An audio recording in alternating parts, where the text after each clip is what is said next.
Welcome back to Red vs. Blue episode summaries. Today, I'll be doing episode 30, I Dream of Meaning.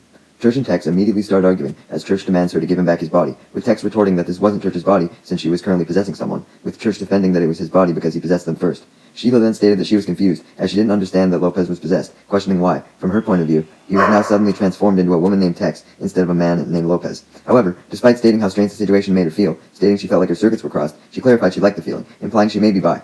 Caboose, likely scared of Sheila falling for Tex, in his scary voice then states that he knows how to get Tex out of the body, winking and threatening her as he points his gun at her. Church, despite arguing with Tex, doesn't want things to get violent, so he orders Caboose to back down and go explain to Sheila what really happened in regards to the possession. Church then tries to negotiate with Tex, politely, asking her what it would take for her to give up the body. Tex simply replies that she's been watching the blues a lot since becoming a ghost, freaking Tucker out, who acts as if she means all the time, including his alone time, thinking about his personal marked rock and the disgusting things he does to it.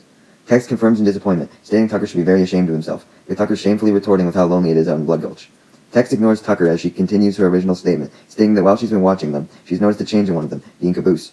Church questions only half-jokingly if it's that he's actually learned the full alphabet, with Tex confirming it was actually that Caboose had become way more aggressive recently, wondering how Church and Tucker didn't notice. Tucker clarifies that he has, informing her that it started immediately after her and Sheila got blown up and disabled by the grenade, which was referring to the first time Caboose used his scary voice, further explaining that he's tried to tell Church about the voice, complaining that he always refused to listen. Church defends himself, stating there's a difference between not listening and not caring, a line which he walked every day, insinuating that he only didn't listen because he didn't care. Tex then explained in a flashback that when she had just heard Church's plan to warn the Reds about her immediately after fixing Sheila, the AI in her head must not have liked the odds of its survival after calculating them, so when Caboose turned on his radio to message Church back in the Season 1 finale, the AI took its chance to jump into Caboose instead, using the radio frequency. Tucker instantly believed Tex's explanation of the AI possessing Caboose, realizing that Caboose being possessed by the AI could have been what caused him to call himself O'Malley and develop the scary voice. Church agrees with Tex's hypothesis as well, stating people only have one slot for AI, and Caboose's would have been empty. Tucker jokes in response that a few of Caboose's non-artificial slots were empty as well, referring to his brain and stupidity.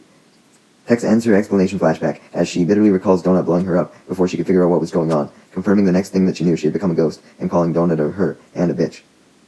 Church assures that he understands the explanation, agreeing that Caboose likely currently has the AI, stating his assumption that Tex brought this up because she wants help getting the AI back in exchange for Lopez's body. Tex confirms the assumption but corrects one thing. She doesn't want the Blues to help get the AI back. She wants help killing it. Meanwhile, at the Red base, Sarge holds a meeting with Griff, Simmons, and Donut, stating that he had realized the team was in need of a new robot-type person after Lopez's departure, questioning who would like to volunteer. Donut questions if volunteering means they're going on a trip, and if they could play I Spy, further stating how much he loves trips. Griff tells him to shut up as Donut continues to ask about playing other games such as the license plate, or Queef, or Punch Monkey, or the alphabet with the science game. Trying to ignore Donut's tangent, Simmons also questions what volunteering means, with Sarge clarifying that since they were obviously now lacking a member that was a robot with mechanical training or dexterity, the only option was to transform one of them into the robot or freaky cyborg. Griff and Simmons simultaneously question Sarge on if he's gone crazy, ranting about how bad of an idea that was, rejecting it entirely. Donut, on the other hand, advocates for the idea, stating how cool it is, voting for Simmons to be the chosen one. Sarge then goes further in depth on what the cyborg operation entails, stating it was mostly civil, simply requiring the removal of the useless guts and slimy goo of humans and the addition of the superior guts and oily goo of a robot, adding that the volunteer may get a copper rectum as a lucky bonus. Griff's only reaction is pure confusion, with Simmons vehemently suggesting to Sarge that a better idea was probably to scrap the operation instead of doing it. Sarge wouldn't budge, disagreeing since he loved the prospect of removing guts.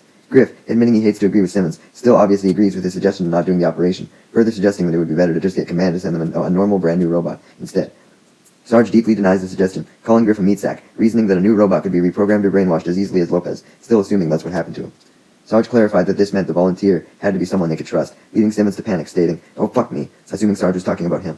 However, Sarge then alternatively suggests using someone with such a small brain that they couldn't be turned against them, leading everyone to look at Donut, who defends himself by saying he's already punished enough for the pink suit, stating it to be someone else's turn in the barrel, leading Sarge to go back to the trustworthy idea, much to Simmons' dismay as he calls the others backstabbing ass monkeys.